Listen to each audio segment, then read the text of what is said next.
अनंत कोटि दंडवत सतगुरु देव को अपना ग्रंथ चल रहा है स्वरूप गीता के माणिक मोती। इसमें नारद जी को सनत कुमार जी उपदेश कर रहे हैं। तो नारद जी ने जो प्रश्न पूछा था वो पूछा था कि मैंने सारा पढ़ लिया, नाम भी मैंने रट लिए, जो 4 महावाक्य हैं परमात्मा के नाम भी रट लिए, पर मुझे आनंद नहीं मिला।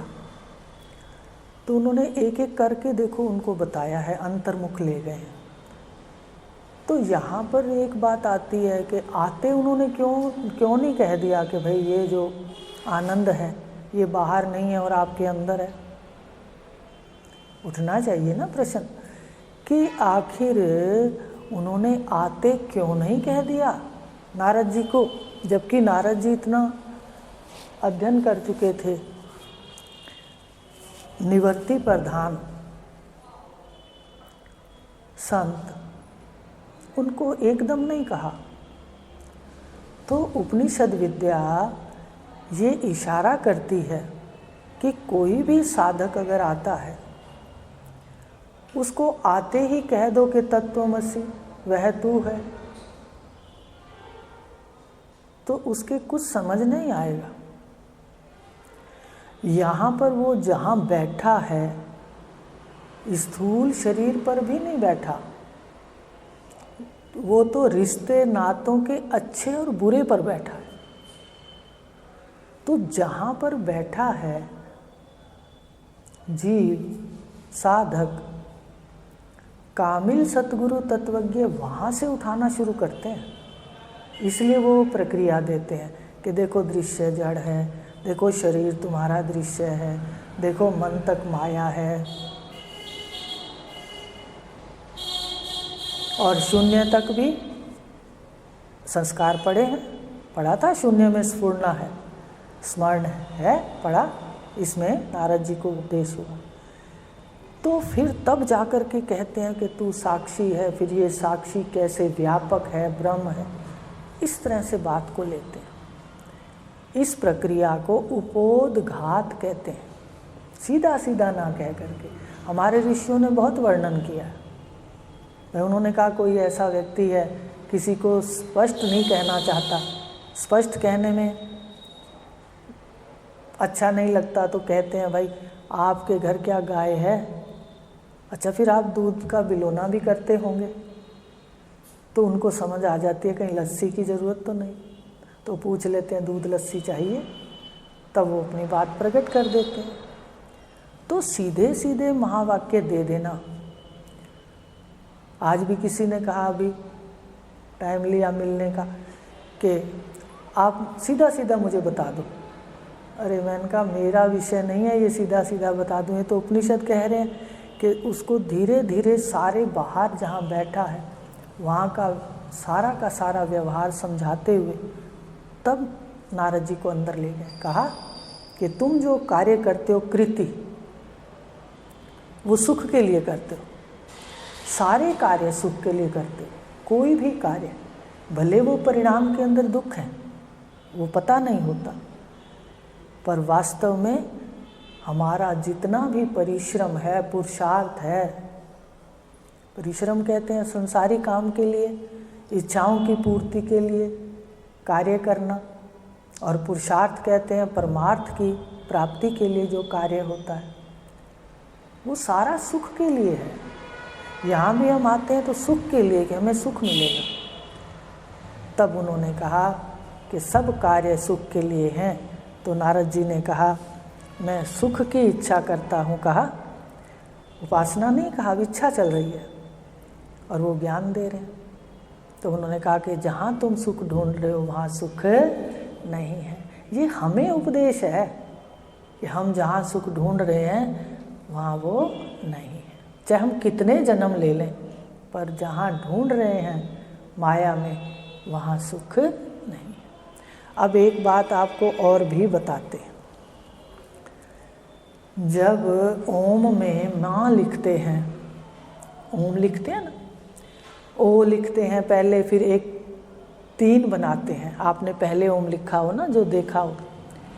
ओ लिखते हैं, ए को ओ की मात्रा, फिर उसके बाद 3 लिखते थे, फिर मैं लिखकर मैं को हलंत कर देते थे। ओ माने वह, 3 जो बनाते थे वो त्रिगुण, ईश्वर का प्रतीक है, प्रगट माया, 3 गुणों वाली, 3 गुणों सहित। और जो फिर माया है, इधर मैं लिखा ओम में और उसको, उसकी टांग तोड़ दी, दूसरे शब्दों में कहते हैं। तो मेरी बहन भाइयों, ये माया की सदा टांग टूटी है। यहाँ जितनी बार भी आएंगे पूर्णता को प्राप्त नहीं करेंगे, अधूरापन। हलंत का मतलब, टांग तोड़ने का क्या मतलब? अधूरापन। तो कहा यो वही भूमा तत्सुखम ना अल्पे सुखम अस्ति। तो इसका यही अर्थ है कि जो माया है, जहाँ हम ढूंढ रहे हैं, वहाँ सब परिचिनता है, रूप की परिचिनता है, दायरे हैं। तो जहाँ रूप है, दायरा है, आकार है, वहाँ मृत्यु है। अब तो समझ आ गई बात को। और जहाँ मन है वो माया का है, वहाँ सुख दुख भी है, कर्ता भोक्ता भी है, कष्ट भी है।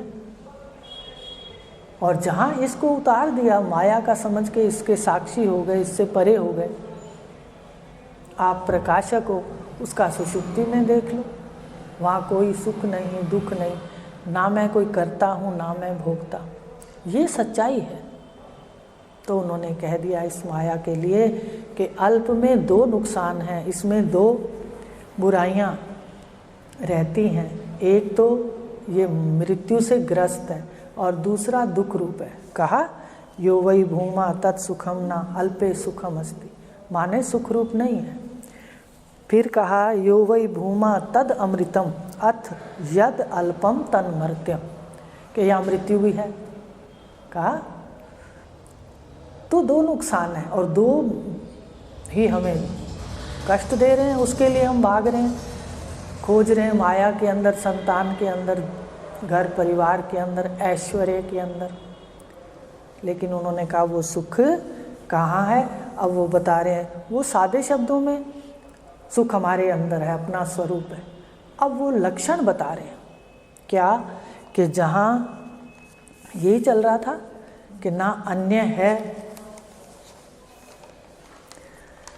ना अन्य को देखता है, जहाँ ना अन्य को देखता है, और ये चल गया था, अपना काफ़ी ले लिया था, फिर भी एक बार थोड़ा ले लेते हैं। ना कुछ अन्य को सुनता है, ना कुछ अन्य को जानता है, वो भूमा है।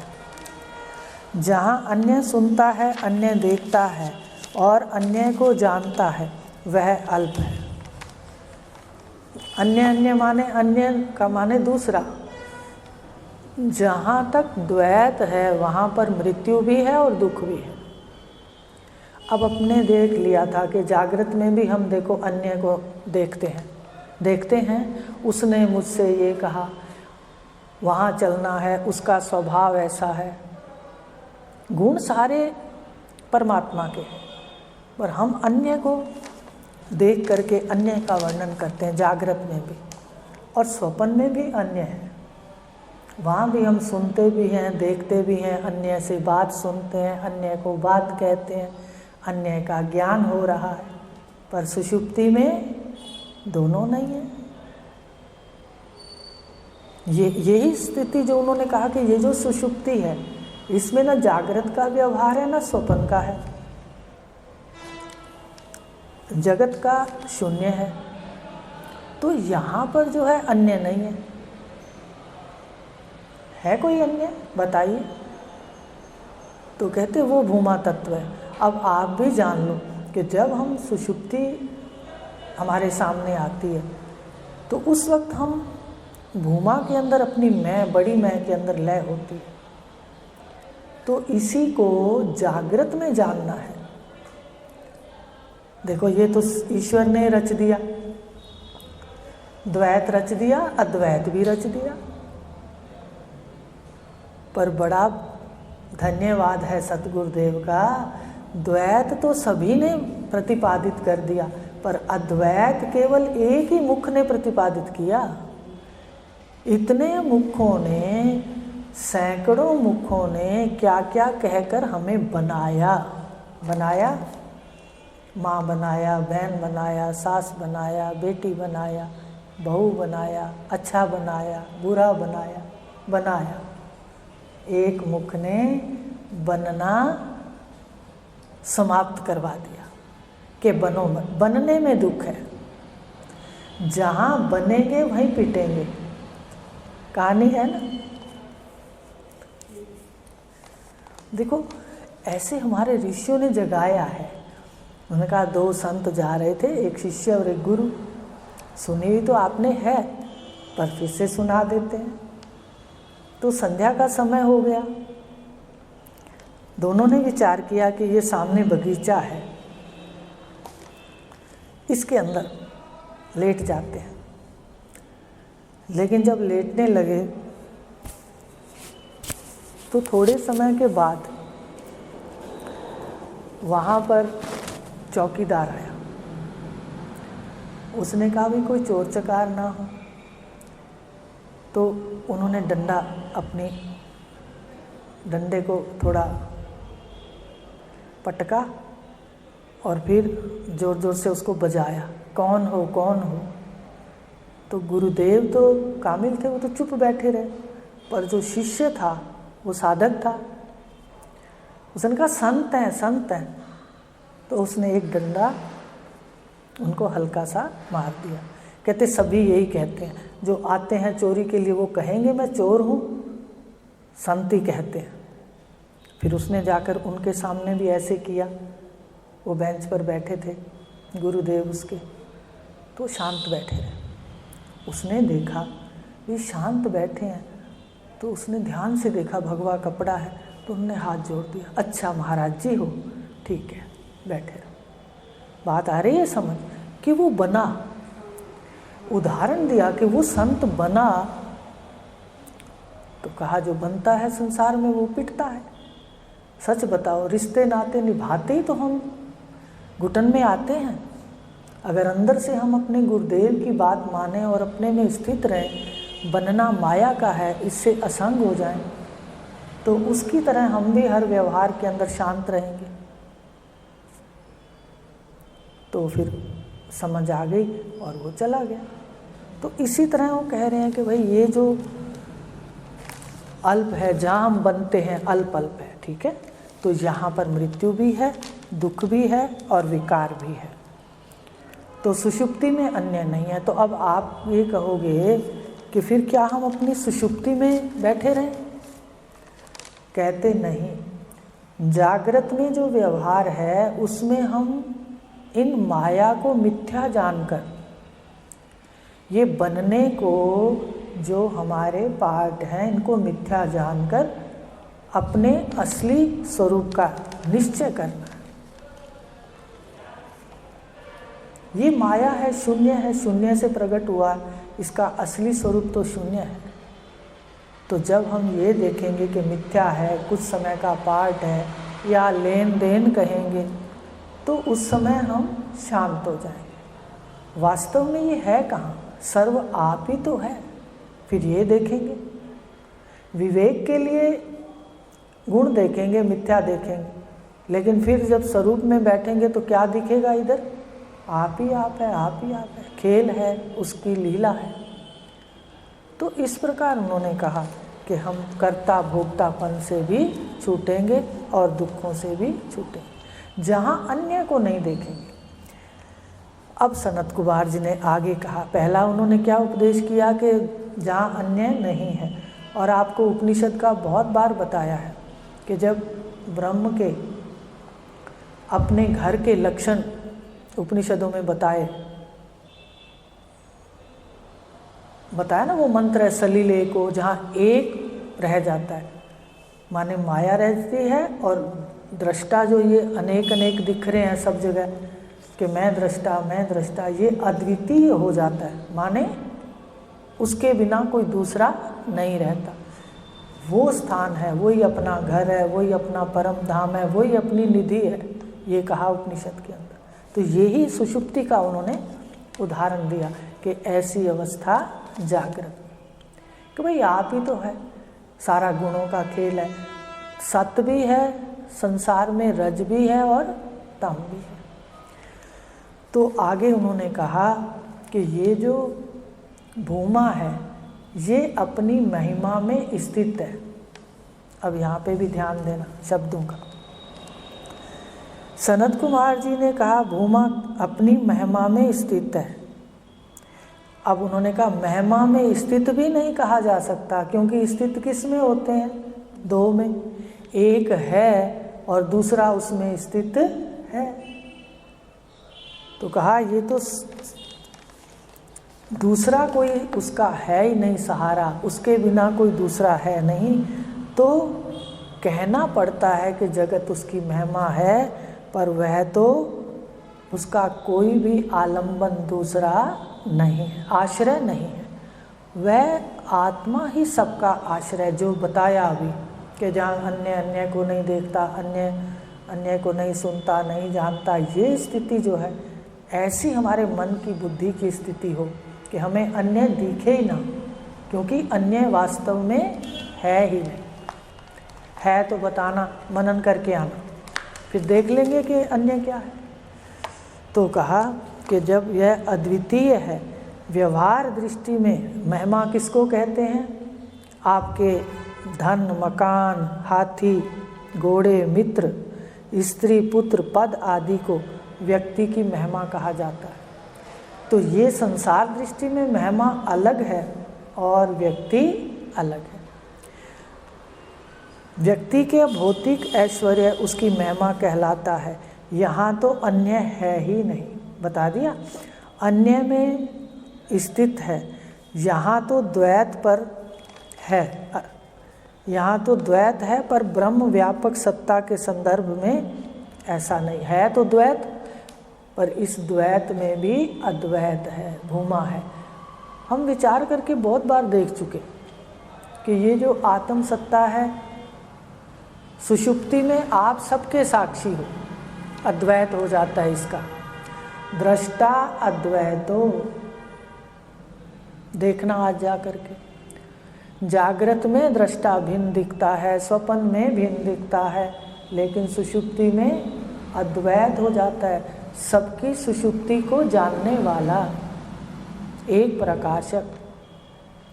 तो कहा कि यहाँ तो द्वैत है, पर द्वैत में भूमा ब्रह्म व्यापक सत्ता के संदर्भ में ऐसा नहीं है। वहाँ तो अन्य है ही नहीं, अद्वैत ही है। भाई जहाँ हम द्वैत के प्रकाशक में बैठेंगे तो वहाँ क्या है? द्वैत है नहीं। सुषुप्ति को भी याद कर लेना, समाधि को भी याद कर लो, मूर्छा में भी द्वैत नहीं रहता। पर ज्ञान और मूर्छा के अंदर क्या भेद है? ज्ञान और समाधि के अंदर क्या भेद है? कि वहाँ संस्कार हैं, लेकिन इस ज्ञान में तो संस्कारों का जैसे कहते ना, मूल से उखड़ जाते, संस्कार ही नहीं रहते, वो आप रहता है। फर्क है ना यहाँ पर। ज्ञान में संस्कार ही सारे के सारे जो है वो नष्ट हो जाते हैं, लेकिन अज्ञान के अंदर जो हम कुछ समय के लिए जो भी कार्य करते हैं, मूर्छा आ गई या समाधि के शुरू में वहाँ भी आते हैं तो फिर द्वैत है, ठीक है ना। तो समाधि के अंदर भी संस्कार बीज रूप से पड़े होते हैं। वैसे बाद में आपको बताएं, समाधि का लंबा रास्ता है योग का, पर ये भी वहीं पहुंचता है अद्वैत में। पर इतने में साधक गिर जाता है, क्योंकि माया इतनी प्रबल है, ये तो खींचने को तैयार खड़ी रहती है। और मन माया का है, ये तो सदा हाथ खींच खींच के माया की ओर ले जाता है। जिसका ग्राहक है, एजेंट है ना, ये मन माया का एजेंट है, तो सारे लोगों के मन सीधा माया की ओर आकर्षित होते हैं। इसलिए वो लंबा बहुत है। इसलिए उदाहरण दिया जाता है कि गायत्री दृष्टा थे विश्वामित्र जी, विश्वामित्र थे, और उधर से ज्ञान के सुखदेव जी। तो दोनों के पास अप्सराएं इंद्र ने भेजी तो उन्होंने तो विवाह कर लिया था अप्सरा से और उन्होंने शिष्य बना लिया। आ रही बात समझ? आखिर मंजिल दोनों की एक है, पर ये लंबा रास्ता है, जन्मों में जीव भटक जाता है लगभग। तो बता रहे हैं कि जहाँ द्वैत है नहीं वहाँ अन्य नहीं है, दूसरा नहीं है। जैसे कैसे अद्वैत नहीं है? जैसे भीति में चित्र, योग वशिष्ठ के अंदर भी आया है कि हे राम जी ये जगत कैसा है, जैसे भीति में चित्र, माने दीवार में चित्र। अभी देखो अयोध्या में श्री राम जी का जन्म बन रहा है मंदिर, तो उसमें बीच में चित्रकारी है पत्थरों के। वो दिखते तो हैं इतने तरह तरह के देवी देवता, पर वास्तव में सारे क्या हैं? उस पत्थर से भिन्न नहीं, अद्वैत है। ऐसे बताया कि ये जो जगत है, जैसे अभी द्वारकाधीश के मंदिर गए ना, वहाँ भी ऐसा ही था। सब जगह अपने जितने मंदिर बड़े बड़े हैं भारत में, उनमें ऐसे हैं, दीवार में ही चित्र है। तो भासते तो हैं देवी देवता भिन्न, पर वास्तव में वो दीवार पर चित्रित है, द्वैत नहीं है, अद्वैत है। तो आकार दिखते हैं दीवार पर वास्तव में आकारों का आधार भीति या दीवार ही है, उससे अन्य कुछ भी नहीं, अद्वैत है, दूसरा कुछ है ही नहीं। चित्रों की दृष्टि से द्वैत है। जागृत में कितने देखो अलग अलग चित्र दिखते हैं, पर सुषुप्ति में वैसे है, बड़ा आश्चर्य है। इतनी सुंदर सृष्टि ईश्वर ने रची है और गुरु ने ऐसा सुंदर ज्ञान दिया है तो हमें दिखा है, नहीं तो हम इसी में सारा दिन ही रो रो करके, सारा दिन गुणों से झगड़े करके, मन में सारा दिन गुणों के झगड़े रहते हैं ना, द्वंद्व रहता है। तो हमें नहीं पता था कि सृष्टि में ऐसे ये दृष्टि भी है। सृष्टि को देखने की जो दृष्टि सतगुरु ने दी है वो तो बिल्कुल ही बदल गया सब कुछ। वो सृष्टि नहीं बदलते, सतगुरुदेव दृष्टि बदल देते, बदलते दृष्टि बदल दी। अब कहते हैं उसका गुण है, पहले कहते थे उसने मेरे साथ ऐसे किया, क्यों किया, तपन हो जाती थी मन के अंदर। तो यही बात कह रहे हैं कि चित्र दिख रहे हैं पर चित्रों की दृष्टि से द्वैत है। अब ये सारे चित्र हैं, उद्भिज खानी, स्वेदज खानी, अंडज खानी, इनकी दृष्टि से द्वैत है। पर वो अभी बताया कि दीवार पर चित्र हैं, तो चित्र भिन्न प्रकार के हैं पर दीवार एक ही है, अद्वैत है। माने चित्रों का आधार जो दीवार है वहाँ अद्वैत है, चित्रों में अद्वैत नहीं है, ध्यान देना। इधर भी खानियों में अद्वैत नहीं है, चारों खानियों में तो भेद है। हर खानी का अपना अपना महत्व है, विशेषता है, लेकिन जो आधार है सत्ता, ब्रह्म सत्ता, आश्रय, सच्चिदानंद, अस्थि भाति प्रिय, वो एक, वो अद्वैत है। पर शुरू में अध कचरा जो ज्ञानी होता है वो क्या करता है, जो शुरू में आता है कहता है कैसे अद्वैत है, मैं और वह एक हैं, तो फिर एक है। तो कई बार जाते थे ना, तो जानते सभी भाई वहाँ जाते हैं गुरुदेव के पास, तो कई बार कोई इशारा कर देते थे, भाई ये तो ऐसा कहते हैं कि भाई सब एक है, तो एक है तो फिर जैसे मर्जी रहो, जिसके साथ रहो। ऐसा है क्या ये ज्ञान? अद्वैत केवल निश्चय है, व्यवहार फिर द्वैत के अंदर है। स्त्री स्त्री है, पुरुष पुरुष है, जो व्यवहार के नाते कल्पनाएं हैं, गृहस्थ आश्रम की कोई भी कल्पनाएं हैं, वो अपने स्थान पर प्रतिष्ठित है। चाहे कोई पूजा है, पाठ है, अपने स्थान पर प्रतिष्ठित है, पर वास्तविक सत्य अद्वैत है। इस अद्वैत को साक्षात किए बिना ना तो शांति आएगी, ना ही कर्मों में शुद्धता। ये लिख लो। तो सब दीवार से भिन्न कुछ भी नहीं, सारा आधार अद्वैत तत्व है, दीवार है। ऐसे ही भूमा ही सत्ता, आधार, अस्ति भाति प्रिय। ऊपर नीचे उसको अस्ति कहते हैं केवल। भाति और प्रिय विशेष सत्ता आ जाती है ईश्वर की सृष्टि रूप। तो अस्ति है, सदा है, जो सदा है वही ऊपर नीचे आगे पीछे दाएं बाएं सर्वत्र आप ही आप है। ऐसा ना जानकर मनुष्य भूमा में अहंकार करके कहता है। किसमें अहंकार करते हैं? अपनी मैं में करते हैं ना, मैं माँ हूँ, मैं पहले लगाते। तो ये सबसे बड़ी भूल है। हम महान तत्व को एक छोटा बना देते हैं। जब परमात्मा की पूजा करते हैं, पहले शिव की पूजा करते थे तो इतने महान शिव को, सच्चिदानंद अस्थि को एक छोटी सी आकार में देखते थे। आ रही बात समझ में? महान को आकार में देखना। और अब कहीं जाते हैं, मान लो कहीं भी गए, सोमनाथ गए, बनारस, कहीं भी जाओ, शिव जी के उस स्वरूप को देखा तो उस परिचिनता में भी किसको देखा? भूमा को। ध्यान आया? ध्यान, विचार बदल जाते हैं। तो इस प्रकार भूमा सर्वत्र है, ऊपर नीचे आगे पीछे। ऐसा ना जानकर भूमा में अहंकार करके कहता है मैं ऊपर, मैं नीचे, मैं आगे, मैं पीछे। यही परचिंता का ओढ़ना मृत्यु की भ्रांति से ग्रस्त कर देता है। आपने देह को ओढ़ा, जो देह बना वो मरेगा जरूर। भले मरेगा नहीं, ध्यान रखना, मरेगा फिर भी नहीं, पर मरता सा है। कैसा आश्चर्य है, देखो बड़ा लगता है अब तो कि भाई कहाँ रहे इतने दिन तक। कैसे कहते थे, उधर से कहते थे स्वर्ग जाना है, उधर से कहते मरेंगे। तो ये दोगली बातें जीव करता है, इसने अज्ञान का नशा पिया है। तो क्या कहा? यही प्रसन्नता ओढ़ना, परिचिनता को ओढ़ना मृत्यु है। भूमा का ऐसा जानने वाला, जो भूमा को जान लेता है वो सारे बंधनों से मुक्त हो जाता है और सारे लोकों में स्वेच्छा से विचरण करता है। आपके पास सारा ज्ञान असंग हो गए और गुरु का शब्द है, तो आप उसी के सारे लोकों में विचरण करोगे। अगर आपको बाजार से लेना ही कुछ नहीं तो आप क्यों आओगे इस जगत में?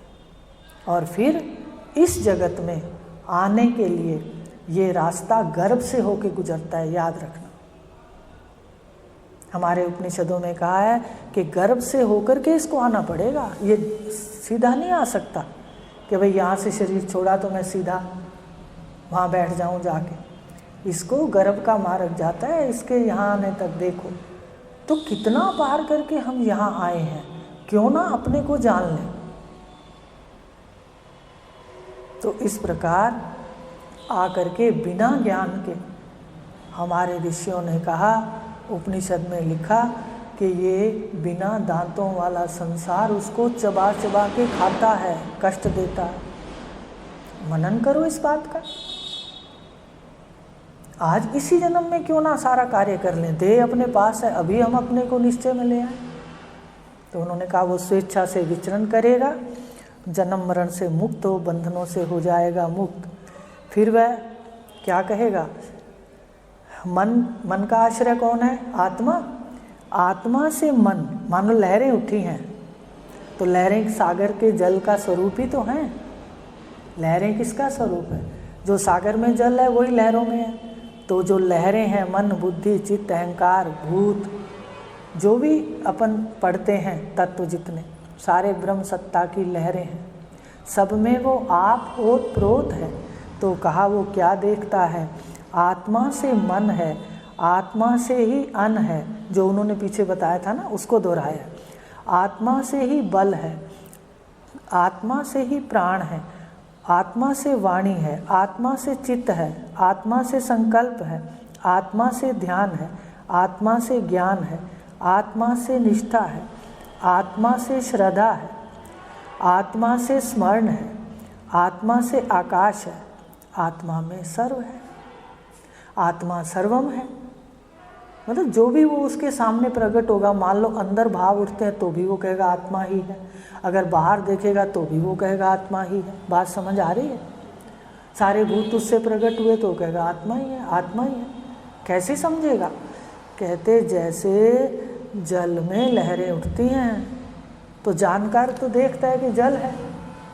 अगर अज्ञानी को कह दो, जिसने नहीं ये बात जानी, वो कहेगा लहरें अलग होंगी और सागर कोई अलग है। ऐसे ब्रह्म सत्ता अलग है और जगत अलग है, और ये शरीर की इंद्रियां आदि जितने भी पुर्जे हैं ये अलग हैं।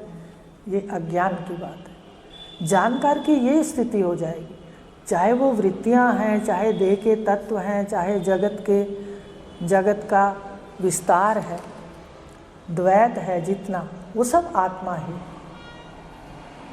और अज्ञानी ऐसा नहीं देखता, इसलिए वो दुख लेता है जगत से।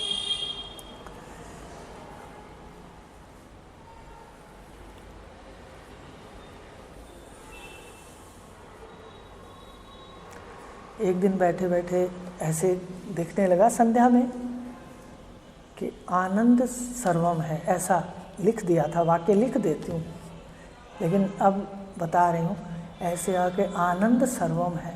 अंदर निरपेक्ष आनंद और बाहर सापेक्ष आनंद।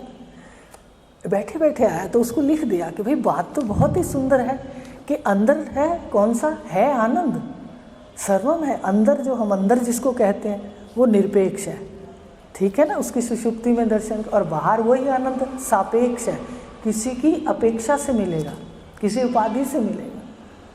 समझ रहे हो? तो देखने का और संस्मरण करने का तरीका है।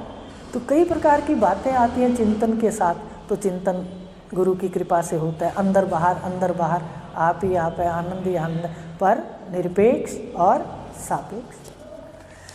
तो कहने का भाव उन्होंने कहा सब जगह आत्मा ही है, फिर भी सुख दुख जन्म मरण प्रिय अप्रिय, फिर सुन लो, भी आत्मा का स्वरूप ही जानता है।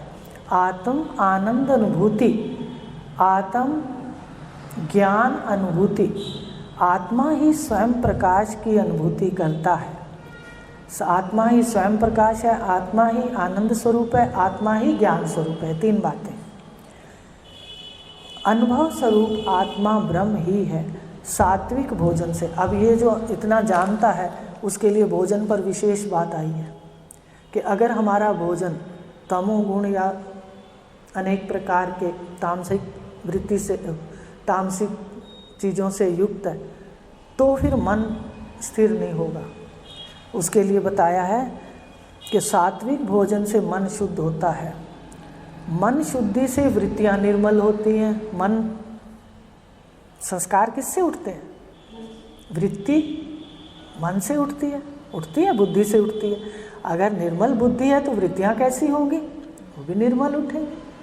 अगर कुटिल बुद्धि है तो वृत्तियाँ भी कुटिलता से होंगी। ये वो बता रहे हैं। अन्न पे जरूर ध्यान देना है, क्योंकि अन्न का सूक्ष्म अति सूक्ष्म भाग मन होता है। अन्न का स्थूल भाग मल है, मल त्याग करते हैं।